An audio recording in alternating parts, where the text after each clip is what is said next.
thank you everyone for making it back after the lunch. This talk is going to be a little more technical than the previous ones, or maybe just as technical as Marton's talk. We'll see. So just to see how we are standing, how many of you are actually developers in the crowd? Cool.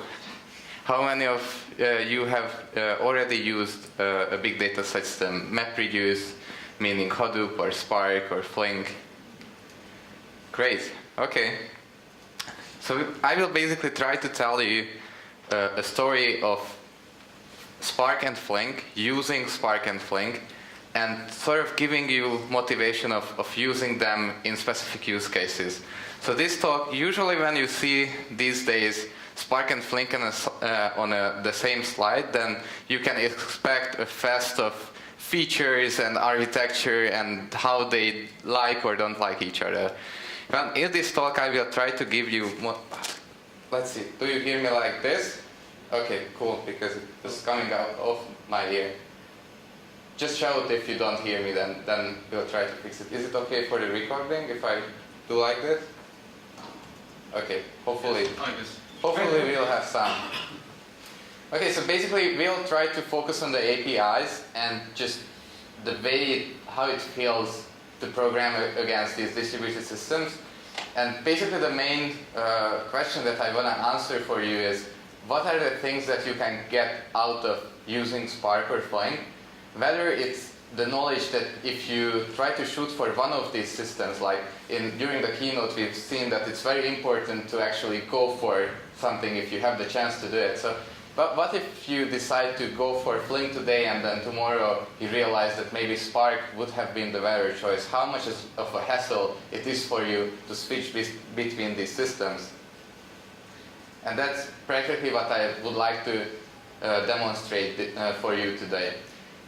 The BigPetStore part is just going to be a couple of use cases through which we are going to experience both Spark and Flink.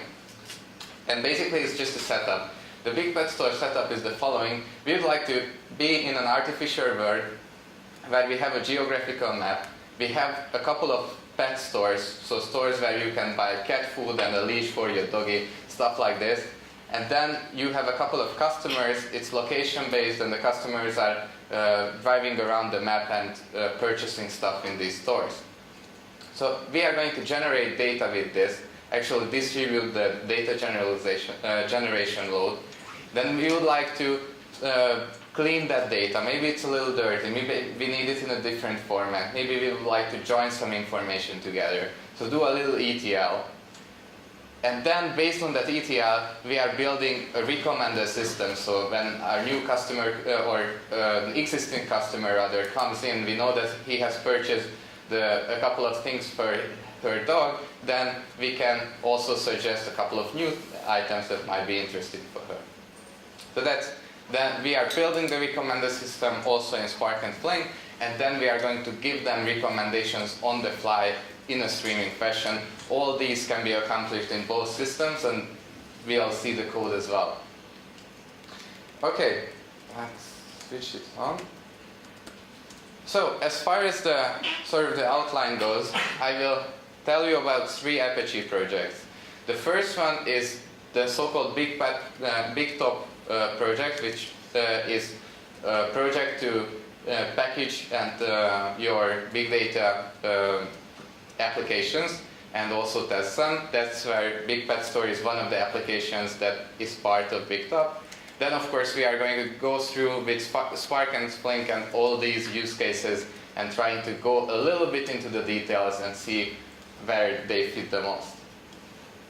So, if you are a developer and have already started out with big data, you have already seen that it's actually a great hustle to just get to the point where you can finally write your first application.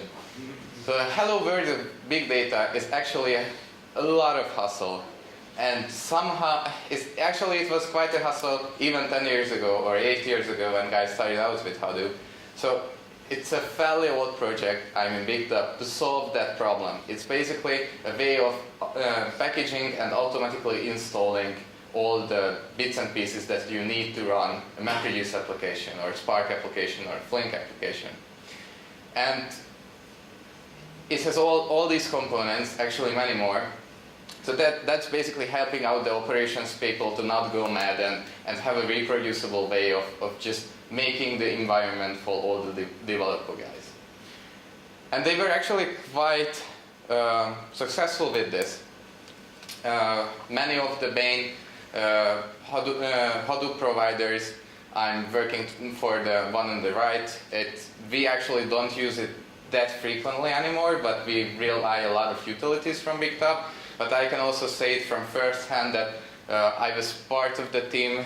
I played a very small role, but definitely was part of the team who got Flink integration into BigTop, and the Amazon Web Services support for Flink is actually built on that code base. So it's very important if you have a new big data project, get it into BigTop, because that's one of the main bases where the vendors are actually picking it up from. Okay, so far so good. So BigTop was an answer for installation and packaging, and sort of the next step that these guys are trying to address that now I can install this software, but it would be nice to actually test that it's working and also maybe benchmark it. And of course the first big data application that comes to everyone's mind is the word count application. If you are not familiar with it, it's basically the hello world of big data. So you just have a huge text, a huge corpus, and you want to count the frequencies of words in it. So it's the most basic thing that you can imagine is just to give you a feel, a hello world feel of the whole system. But how is a word count helping me if I want to benchmark a machine learning application? Not so much. So that's basically the question that sort of these benchmarking applications are trying to pose, that okay, that's great, the word count is distributed, shuffle, and reduced. Great, we've done that. Let's go a step further and actually produce something where you can test that streaming is running, machine learning is running, SQL is running, everything is in place, and every library is actually working together nicely. And BigTop has a series of applications for those, and BigPetStore just happens to be one of them. In terms of the model, if you are interested in the model part that we are going to use for this, there was a paper in 2 years ago about this. Basically the idea behind it, I've already told you the setup, it's this location-based stores and customers generating the transactions, but it's based on a Markov model, and basically it gives you a sort of scale-less output, or scale-free, which means that if you want 1 gigabyte of input data, it's going to have the distribution that's sort of useful for a gigabyte of input data, but if you have 100 terabytes or need 100 terabytes, it's going to give you still a distribution that most likely is going to be detect the problems in your big data application. The keys are skewed. It has a couple of interesting features like that. Okay, so that's basically the model.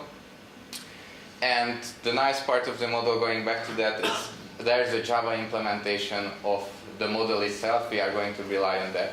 Quick round of hands, how many of you are Java developers? Okay. Scala? Yay, Scala. Okay, I'm going to show you Scala code just in a moment, no problem. Everyone is becoming a Scala developer. Maybe not today, but sooner or later. Okay.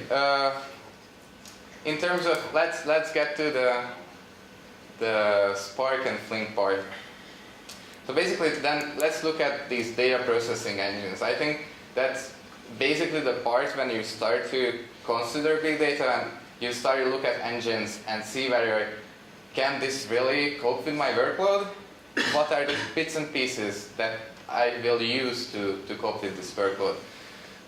And in the Hadoop system, you have a lot of these zoo animals, and they basically, one of the nice things that at the end, both Spark and Flink are going to give us APIs for all the workloads that we are trying to solve here. They are sort of similar, but actually if you look at them, there is a little bit of architectural change between the two. Of course, they both have some core functionality. the core runtime in Flink is actually one level deeper than the APIs, because Flink has a batch API for your existing data and a streaming API for the data that's continuously flowing in and you can process it on the fly. Because they are sort of both first-class citizens, nothing is sort of implemented in one or the other, it's both on the common runtime. In Spark, it's a little bit different because streaming currently is actually also implemented on top of the batch API, so that's why you just have a core Apache Spark, and then streaming is on top of that. That's the only difference practically in terms of the architecture and thus the APIs. If you look at anything above that, machine learning is of course implemented on batch. Here you have also that, and the relational or table model is on top of the batch as well. Yeah, so that's basically the mapping between the two, and that's what we are going to use. So now we came to the coding part. And I don't really want to explain the whole code, I just want to sort of tell the story what I was feeling when writing the code, and so the pitfalls that you might need to consider when you are trying to achieve the same. And all the code is actually runnable. I have it in a GitHub project. You are very welcome to try it out and give me feedback. So, first things first, we will generate the data. And of course, as I've mentioned, we have some cool Java classes that Ronald implemented for us, one of the authors of the paper. But we would like to generate data in parallel. So we will use Spark and Flink to generate the data for us, instead of just running it on a single-threaded JVM application. So somehow we will need a little bit of, we will need two things. At first, we will generate a ground truth. The stores and their locations, the customers and their names, and a couple of product categories.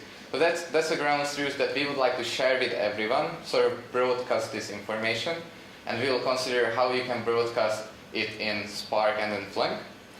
And also, we somehow will need to have a little bit of a communication in terms of, if we have 10 workers and maybe 1,000 customers, we would like to tell the third worker node of the data processing engine that you are actually responsible for generating the transactions for customers 301 to 400.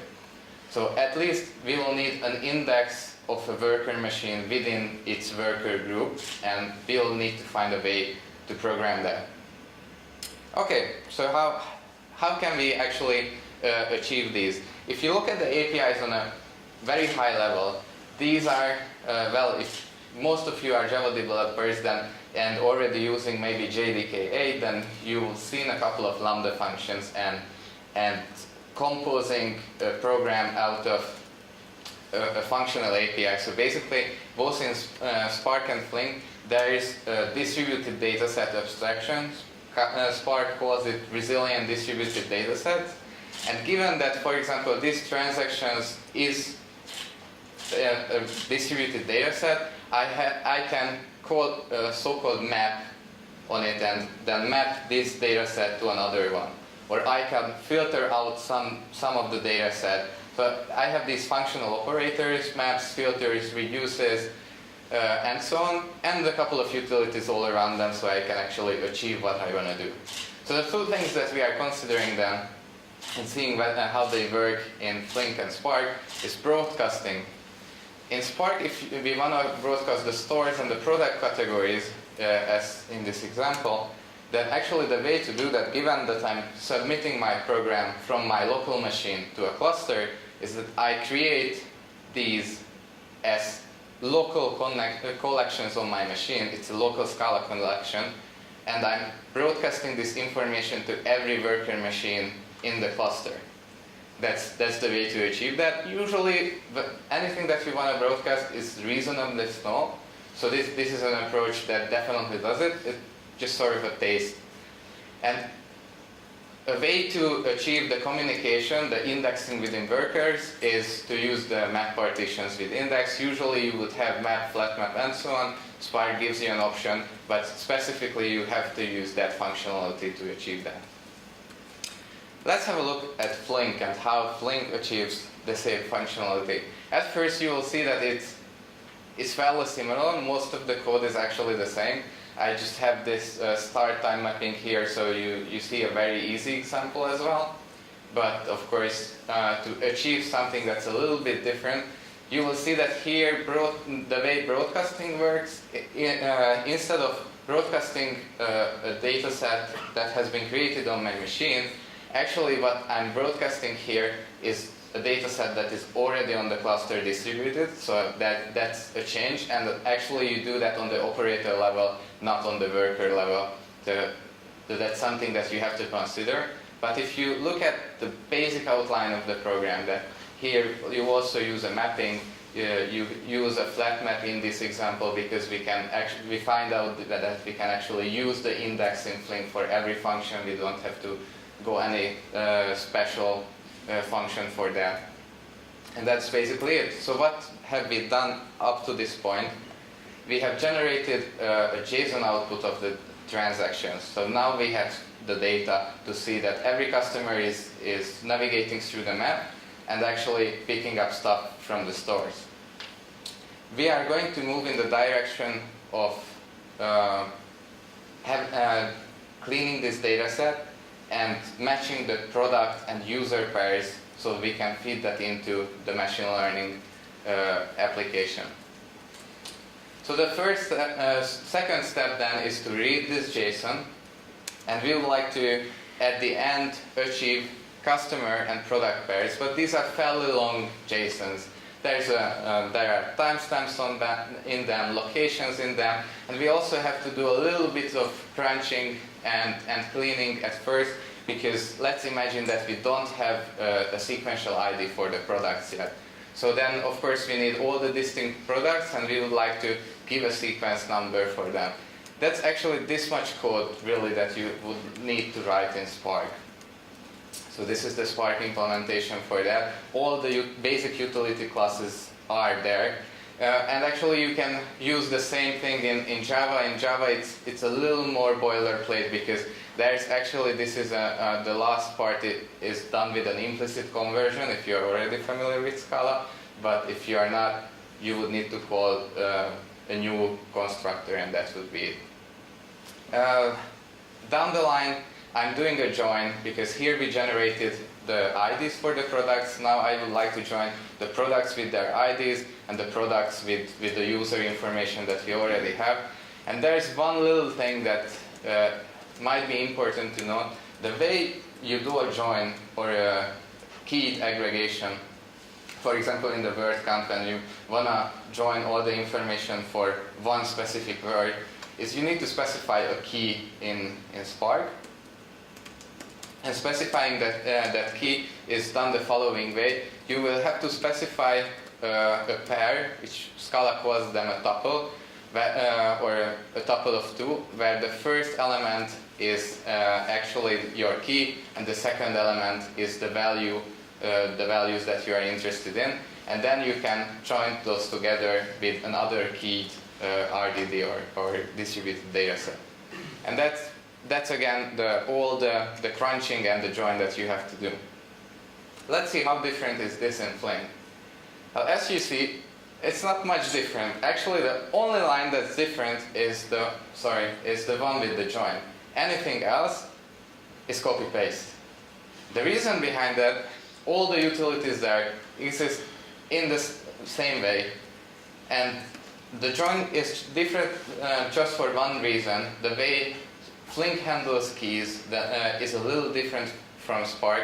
Flink doesn't have this paired data set abstraction. You have to specify the keys every time you actually use them. I think that's just a matter of taste, and this has justification when it's just nicer to use it, and Spark's solution also has examples when it just a line less or two to actually use it.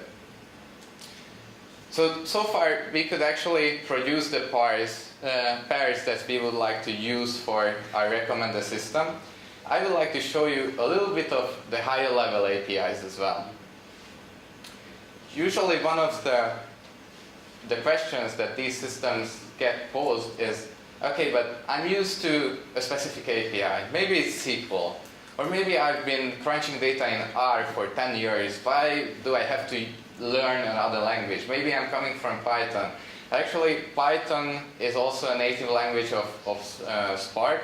Flink also has some very basic Python API, but I honestly wouldn't recommend that at this point.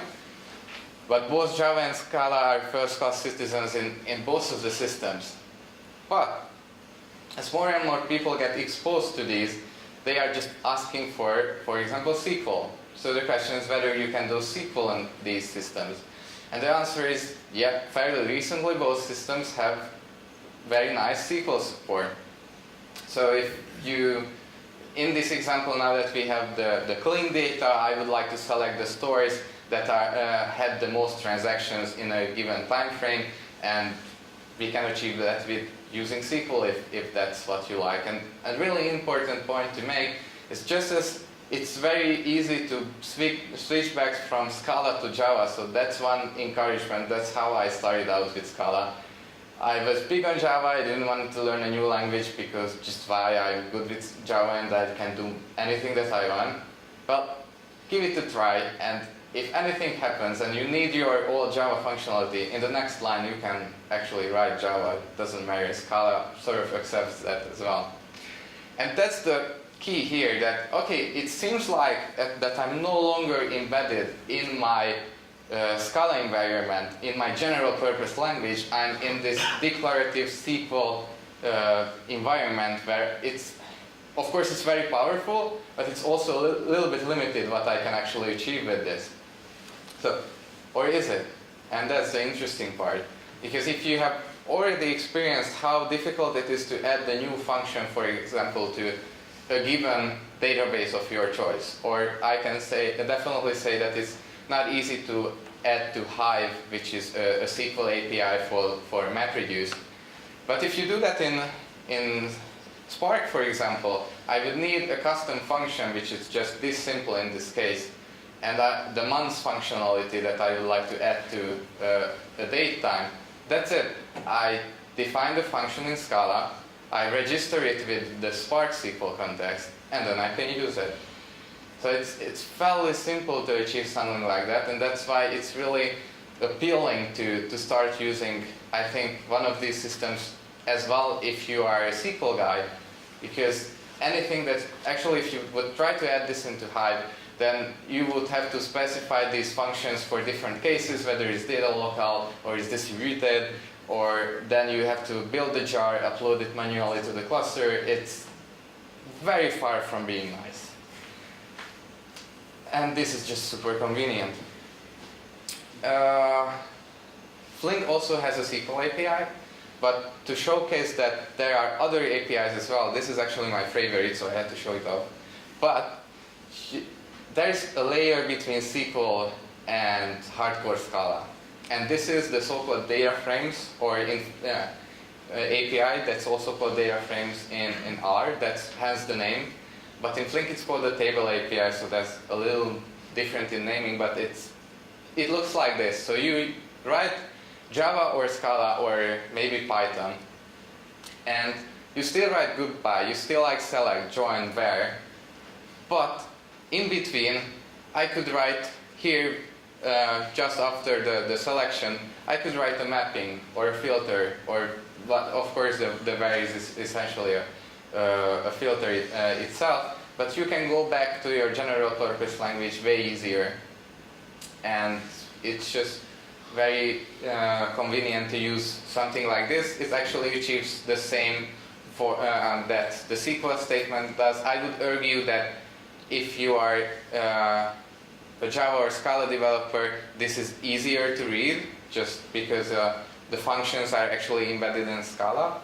But a SQL person can also read this, and that's I think it's highly valuable. Yeah, one thing to note that SQL support is still beta in Flink in the current version, but guys are working on it, and sort of we also see in this space that SQL support would be also very helpful for the streaming stuff. So thus far, we've been only dealing with batch data. The data is already existing there. And there's not yet a conclusion on having a nice SQL alternative for streaming data, because the problem with streaming data is essentially it's infinite. It can come in any time. Sometimes it's delayed. So it's not really easy to produce a declarative language on top of that. But there's an Apache project called CalSci that actually does that, and they are doing very nice work in the department. So Stream SQL is coming up in Flink, actually on top of CalSci, and in the recent Spark release 2.0, there's an alpha version of structured streaming, which is also going into that direction, so you can expect that. Okay, now it comes to a little higher level stuff. Let's build a recommender system. So what's the setup that we have? We have a bunch of pairs where a customer has bought a product. That's the setup that we have in mind. So basically, if you imagine that there's a matrix where every row refers to a user and every item refers to a column, then basically a given cell means that this user has bought this item, or being a little more general, for this case, let's say that this user has rated this item for 8 on a scale of 10, so that hence we call it rating or R matrix. Basically the problem that we are trying to solve that, for example, you have a video streaming service. I'm sure you have never heard of a video streaming service or used one.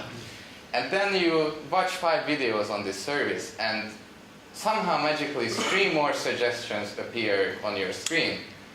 There are a couple of nice things. Of course, usually they are sort of relevant for you. And the other very nice property is usually it appears after just a little bit of glimmer on your screen, so it usually appears within 200 milliseconds actually. Because if it would appear maybe in 5 minutes, you are not on the site most of the time anymore, or it's a high chance that you have navigated away, so it's not really useful for you anymore. So let's try to address this. What are the issues with the rating matrix?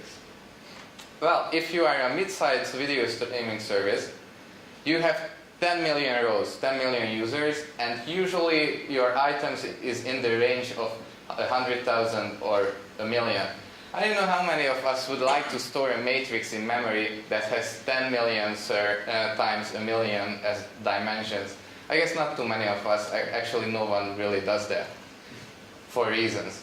But you don't really have this matrix. Who would watch a million videos or read them and rate them? Actually, companies would pay you to do that, but you wouldn't. Actually, you would die before you could do that. That's the main thing with it. So there's no other chance but to sort of use the preferences of others sort of similar to you to build a recommendation. And we don't really have this matrix, so instead, and can't really store it, so instead the approach is to have 2 matrices, P and Q. We call them the user factors and the item factors, where if you matrix multiply them together, then they approximate R. And there are algorithms to determine these. The basic idea behind these is actually one of the dimensions, of course, for Q, for example, is the number of items. We can't really reduce that, but we can reduce the other dimension significantly and say that this dimension of Q and this dimension of P should be 100, or something that is a really small constant number compared to millions. And with this we can significantly reduce the data that we have to store. Okay, let's look at the API with which we can determine this. Actually, let's look at the Flink one because it's easier to get. If you have used scikit-learn in Python, then they have a so-called pipelines API where basically you get a model. ALS is a solution for the recommender systems problem.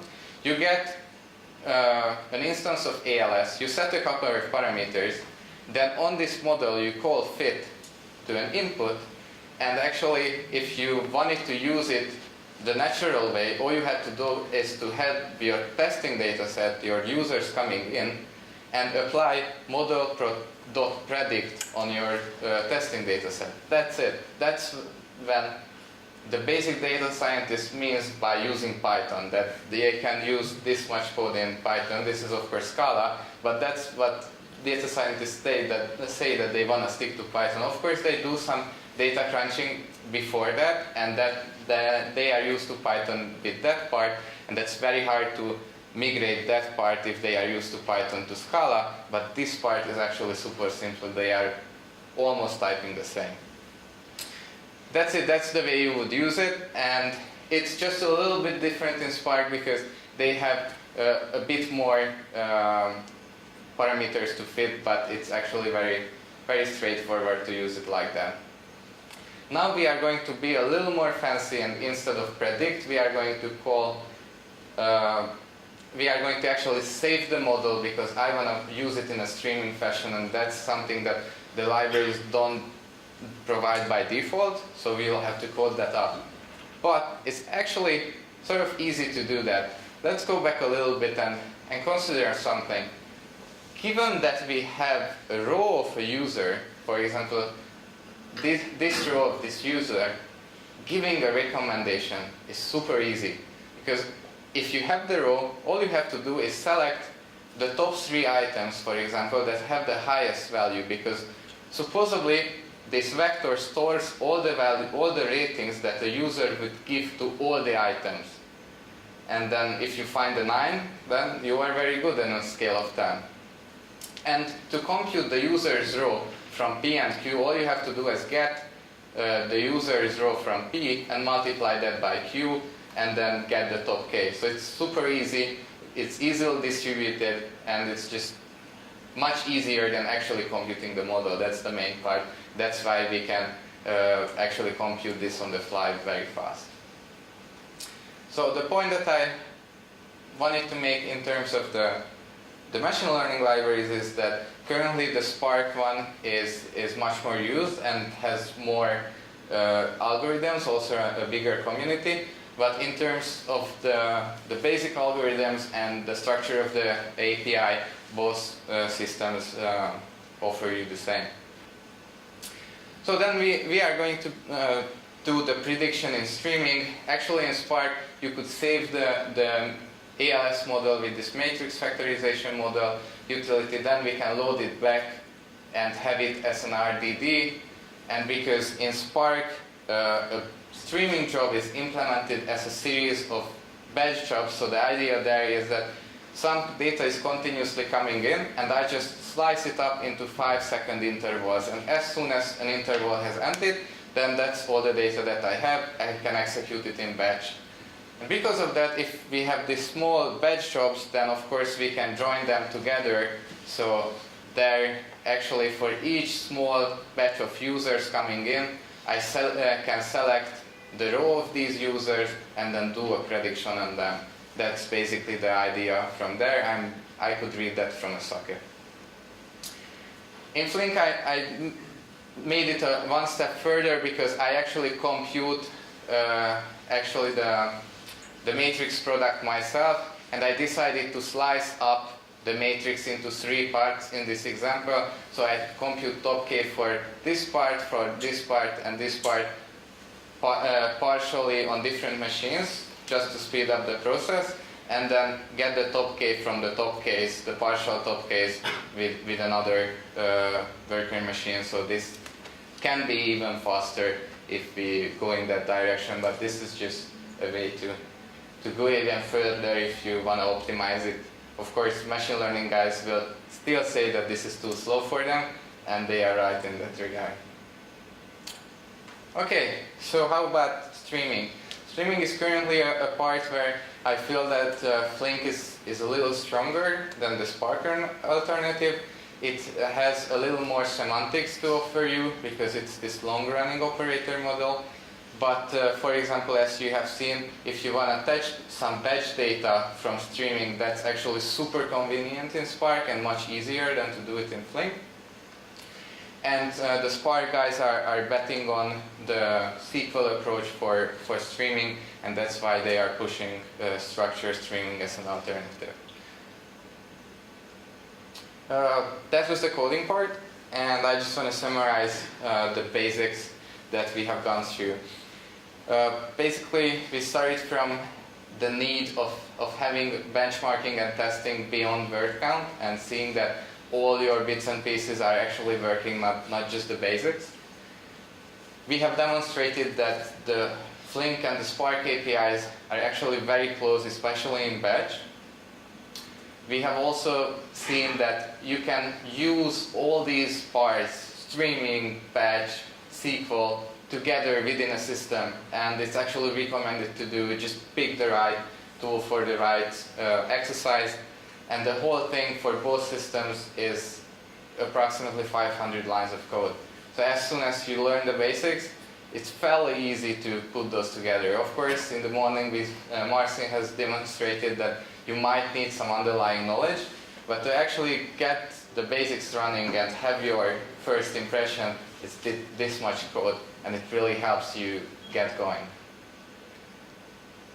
I had quite some help from the communities of these projects to get this together, and I'm very grateful for that, and also for you that you sit through all the coding part and bear it with me. So I can suggest that I have a couple of stickers, and questions are very welcome. Thank you.